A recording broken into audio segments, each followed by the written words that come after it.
I never thought I'd see something like it, not in my lifetime. And yet there I was, standing alone on the side of a deserted country road, staring at the sky like a fool. It started with a sound, or maybe a lack of sound. The air itself seemed to shiver, a silence that wasn't just the absence of noise, but the denial of it. Even the wind didn't dare move. I was on my way home from a late shift, exhausted when I noticed it.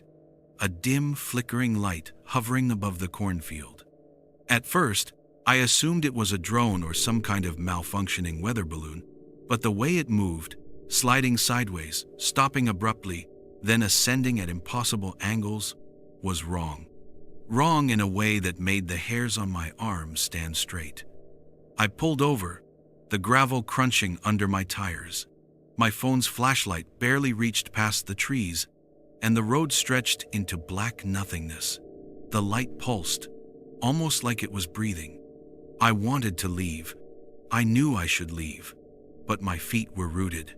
Then it stopped, dead still, and the field fell into darkness as if the night had swallowed itself. A wave of pressure hit my chest, and I could barely breathe. There was no wind, no storm, just a weight pressing down, a physical insistence that I remain where I was. I noticed a shape now, barely perceptible at first. An outline, too smooth, too precise to be natural. It hovered a few feet above the ground, and though I knew it shouldn't be possible, I felt eyes on me. Not eyes in the sense of humans or animals, but awareness, something that understood me, that knew the tiniest tremor of fear in my body and fed off it. Then it moved closer, not with wings or rotors, but with the silent inevitability of a nightmare. My car felt suddenly insignificant, a toy beneath a giant's gaze. I wanted to run, but my legs refused. The ground beneath me seemed to hum, vibrating through my shoes and into my bones. A window, if you could call it that, opened, just a rectangle of black and dawn. I felt drawn to it. The air shimmered like a heat wave. My mind wanted to scream, but my tongue had turned to stone and I could see shapes inside. My rational brain tried to convince me they were shadows, mirages, but the shapes moved with purpose, tentacle-like limbs, or maybe projections of limbs, reaching toward me, not in the sense of grabbing, more like measuring. And then it spoke, not in words or sounds I could register. It imprinted itself onto my consciousness. 1,000 voices layered into one thought that wasn't a thought. You are observed. You are recorded. You are necessary. I fell backward, the gravel tearing at my palms, my heart hammering in a rhythm that felt like it could burst through my ribs. The light pulsed faster now, blinding me, and the shapes multiplied. My vision warped. The road bent. The trees twisted.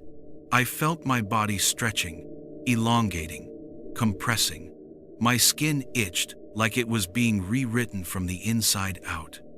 Time broke. Seconds became hours, hours became minutes. I don't know how long I was there, staring at that impossible thing that hovered and watched and knew. And then, just as suddenly as it had appeared, it was gone. The sky returned to black. The air fell back into its usual quiet, and the wind finally moved. My car, the road, the field, they were all exactly as they had been. But I wasn't the same. Something had lingered inside me, something cold and aware. My hands shook as I started the car, and the engine roared like it had never roared before. On the drive home, I caught glimpses in mirror, shapes in the back seat, shadows that didn't belong to me, eyes that vanished the instant I focused on them. At home, I locked the doors, windows, everything. But sleep didn't come. Every night since, the light returns. Not physically, not yet, but in dreams that feel more like memory than imagination. I hear it whispering through the walls, through the floors, through my very bones. I am observed. I am recorded. I am necessary. Last night, I woke to find my reflection in the mirror wasn't quite mine. My eyes were wrong, too large, too black, and the shape of my mouth curved in ways my mind couldn't reconcile.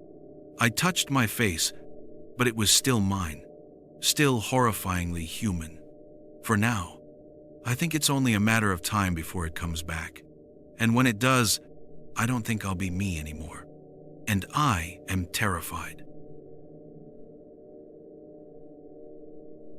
I always thought the stories were exaggerated. Lights in the sky, missing time, scratches on skin, people claiming they'd seen things that couldn't exist. I thought they were drunk, lying, or insane, until the night I saw it, and now I can't tell where my mind ends and the memory begins. It started on a foggy evening while I was hiking alone near the canyon. The fog was thick, suffocating, turning everything gray and muted. I thought I saw a flicker of light between the rocks, but when I focused, it vanished. A trick of the mist, I told myself, and pressed on. Then I heard it, a low, wet clicking, like bones grinding, deliberate and intelligent. My stomach dropped, and I froze. I turned slowly, and that's when I saw it. At first, I thought it was a man, hunched, grotesque, but as it moved, my stomach lurched. Its limbs were too long, bending in angles human bodies cannot. Its skin was a waxy gray, almost translucent, stretched over an impossible frame.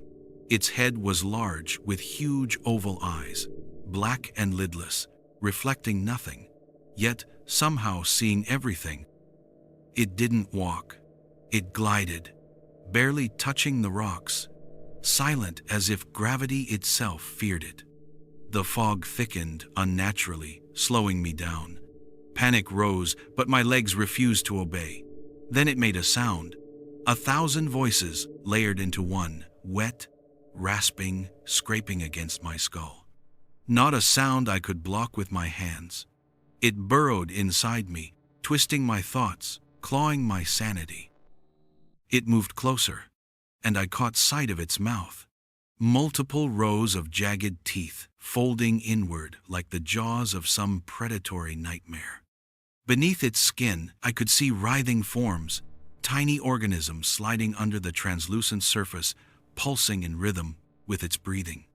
Its veins were black, branching like ink across its torso, and I couldn't stop staring, couldn't look away without vomiting.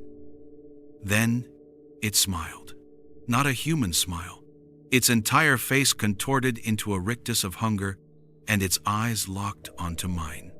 I felt it piercing through me, past my skin, past my thoughts, into memories I'd never spoken aloud. It was consuming me. I could feel it tasting the fear in my blood. I tried to scream, but nothing came out. My tongue was frozen and my throat raw. It leaned closer, and one appendage, slimy and impossibly long, pressed against my forehead. A flood of images slammed into my mind. My body twisted in the canyon, blood running uphill, shadows crawling in impossible directions, and I felt its mouth on my shoulder, gnawing, tasting as I passed out. When I woke, I was at the edge of the canyon. The fog was gone, the stars were normal, and the ground untouched. Nothing should have happened, but it had. I could feel it inside me. Shadows around me shifted unnaturally, crawling along walls, darting when I tried to focus. I felt different. Sleep became impossible. When my eyes closed, I saw its face, pulsing and grinning. Its whispers scraped through my mind, promising patience, promising inevitability. My reflection changed. Sometimes I glimpsed eyes too black, fingers too long. My skin rippled under my touch, subtle, horrifying, like it wasn't entirely mine. I started avoiding the night entirely, blocking windows and refusing to leave the house. But it's in the air, in the hum of lights and the flicker of street lamps. I hear the wet clicking and the rasping hiss everywhere. It's patient. I know it will come for me again. I don't know what it is or why it chose me. All I know is that it's not human, not alive in the ways I understand life. It's something older, something that devours not just flesh but memory, thought, and sanity. Sometimes, when I close my eyes too long, I see it extending those limbs, pulling at the edges of my mind, tugging me toward some incomprehensible form. I've started to question everything: my senses, my memories, even my reflection. I catch shadows in the corner of my eye that shouldn't be there, and sometimes I hear it speaking my name, not aloud, not even in my head, but inside me, and I know it knows me. It knows me better than I know myself. I can't tell anyone, because if I do, and if it notices that I've spoken of it, I think it will come sooner. When it does come, I don't think I'll survive. Not fully, not in any recognizable sense of survival. I feel it in my chest sometimes, a cold, creeping pulse, as though it's marking me, claiming me, preparing. I've stopped looking at the stars.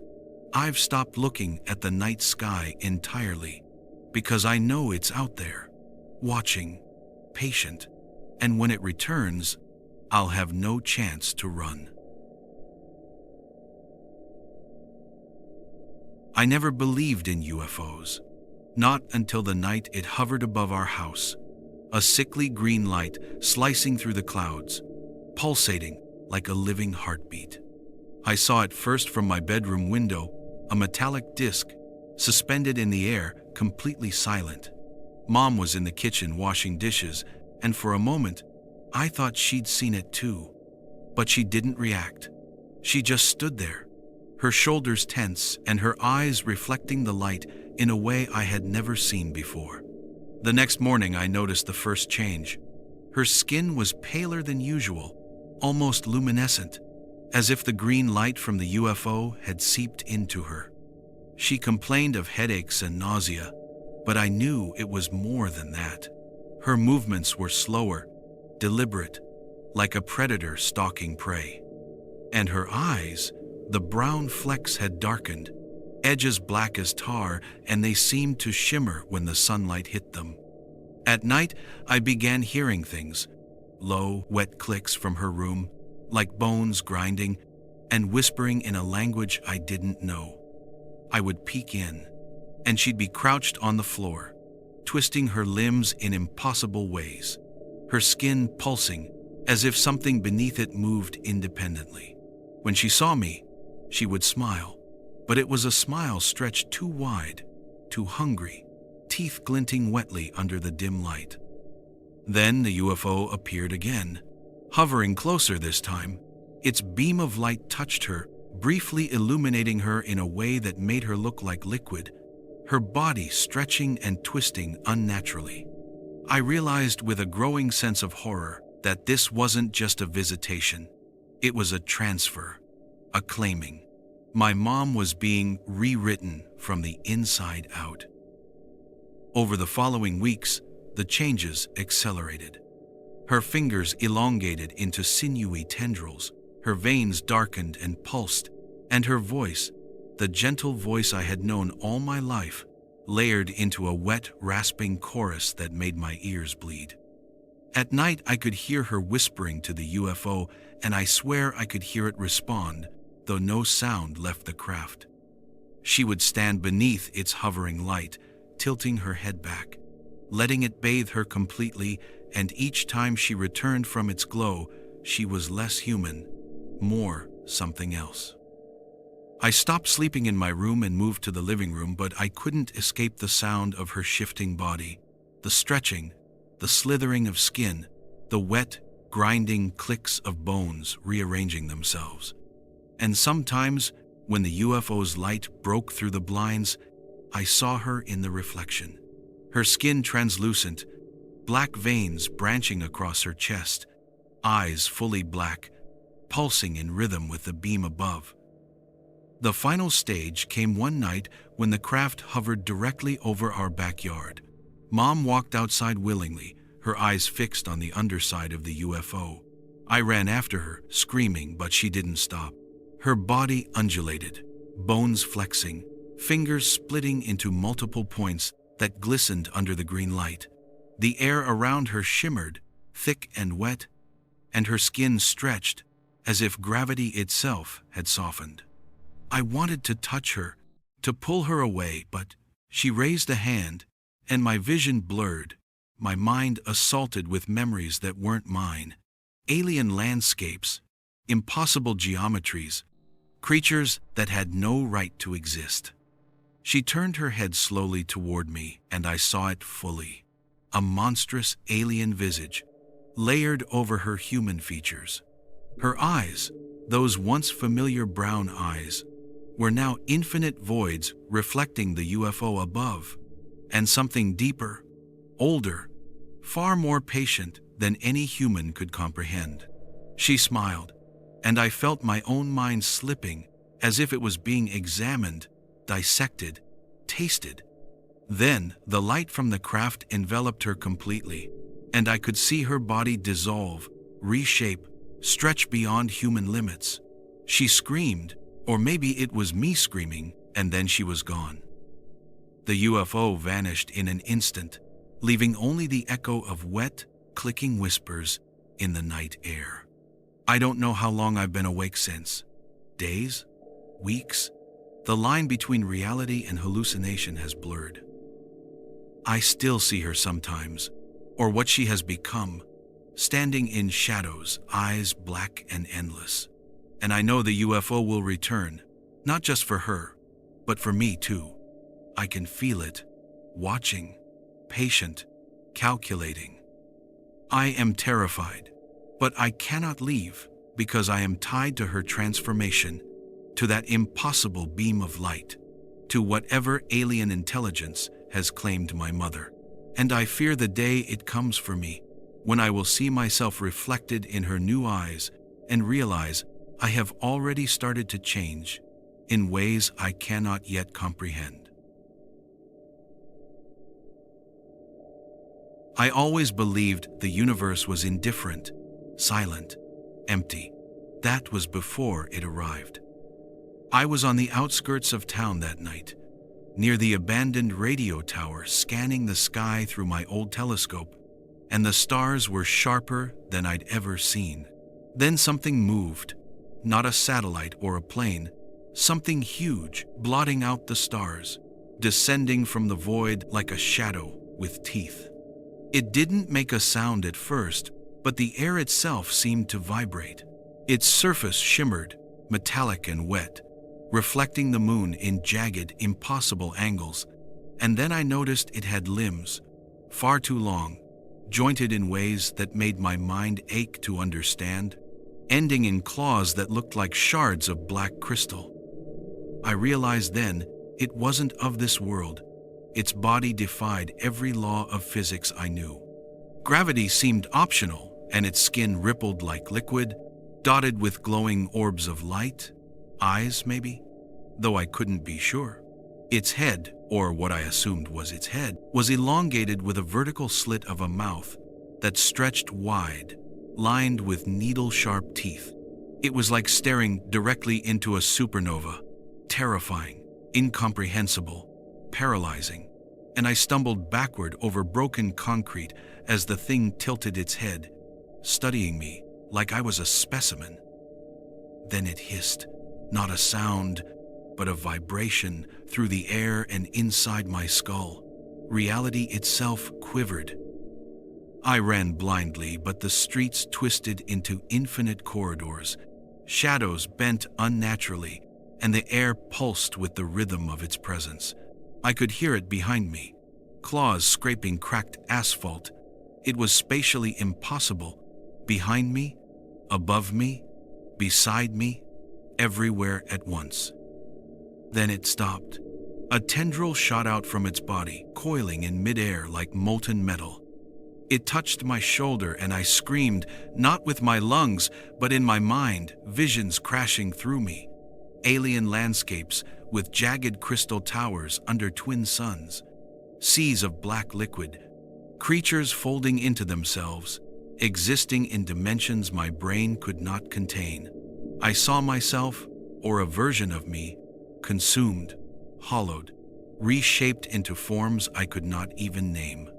The tendril withdrew slowly, leaving a burn across my skin that pulsed with faint, unnatural light. It didn't hunt in any way I knew. It cataloged and analyzed. I was already part of it, my thoughts contaminated, my perception bending under its influence. I stumbled through a distorted cityscape, buildings warped and twisted, walls bending inward, streets stretching into impossible lengths. Nothing followed the geometry I recognized. Streetlights hung from nothing, dripping luminous fluid. Every shadow had weight, some coiling, some creeping. I glimpsed the creature in reflections, its form impossible to fully see, limbs folding into themselves, or appearing where they shouldn't exist, a mass of teeth and eyes and black, glistening flesh that refused comprehension. Hours, or days, passed. I cannot be sure. Sleep was impossible. The world had become a living extension of its consciousness. Reality flickered, warped, split. Sometimes I could see it in the sky, hovering silently, a craft and a creature combined, a predator from beyond the stars. Its metallic skin reflected constellations that did not belong to Earth, and I felt their heat in my bones. I caught fragments of thought it forced into me. Civilizations obliterated, planets stripped bare, sentient species folded like paper and stored. I understood then that it was patient, inhumanly patient. It studies, experiments, waits. Humans were just a curiosity, food for fear, and raw material for comprehension. Finally, I stumbled back toward what used to be my town. Streets were empty, and the windows in houses stared like hollow eyes. The air still pulsed with its presence. I thought it gone, but sometimes, in reflections, clouds, or the wrong shape in a shadow, I catch it, watching, learning, waiting. I know it will return. I know it will not come for me in a normal way. It will come in a manner my mind cannot understand. It will rewrite reality, and when it does, there will be no running and no hiding. Not for me, not for anyone. Because this is no hunting creature, it's an intelligence from the stars, patient, eternal, alien, and I am already part of its experiment. My thoughts, my fears, my perception, all altered, catalogued, and absorbed.